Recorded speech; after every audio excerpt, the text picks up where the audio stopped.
Nchini Uganda, kupitishwa kwa sheria ya kupinga ushoga mwezi Mei 2023 kulileta hofu kubwa. Sheria hiyo inaruhusu adhabu ya kifo kwa kile kinachoitwa ushoga uliochukiza na kifungo hadi miaka 20 kwa mtu yoyote anayehamasisha haki za LGBTQ+. Tangu kupitishwa kwa sheria hiyo, visa vya ukatili, kukamatwa na fedheha hadharani zimeongezeka.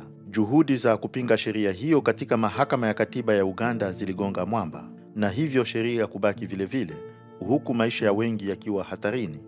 Nchini Ghana, mswada wa haki za kijinsia na maadili ya familia unaweza kufanya kitendo cha kujitambulisha kama LGBTQ+ kuwa kosa la jinai. Iwapo mswada huo utapitishwa, mtu anaweza kufungwa hadi miaka 5 kwa kile kinachoitwa kuhamasisha utambulisho wa ushoga. Nchini Kenya, kuna msukumo unaoendelea wa mswada wa ulinzi wa familia unaoungwa mkono na makundi ya kidini yenye msimamo mkali. Mswada huo unapendekeza kifungo cha maisha kwa mahusiano ya jinsia moja, hali inayowatia hofu watu wa LGBTQ+. Wanaharakati wanaonya kuwa huu ni mkakati mpana wa kufuta uwepo wa ushoga kwa kisingizio cha maadili ya Kiafrika. Wakati huo nchini Nigeria, sheria ya kuzuia ndoa za jinsia moja inaendelea kuchochea ubaguzi, huku majimbo ya kusini yakitishia adhabu ya hadi miaka 14 gerezani.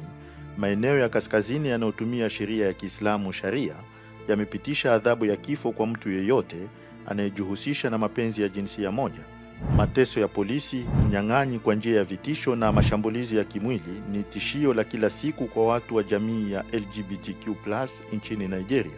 Matendo haya mara nyingi hayachukuliwi hatua yoyote ya kisheria.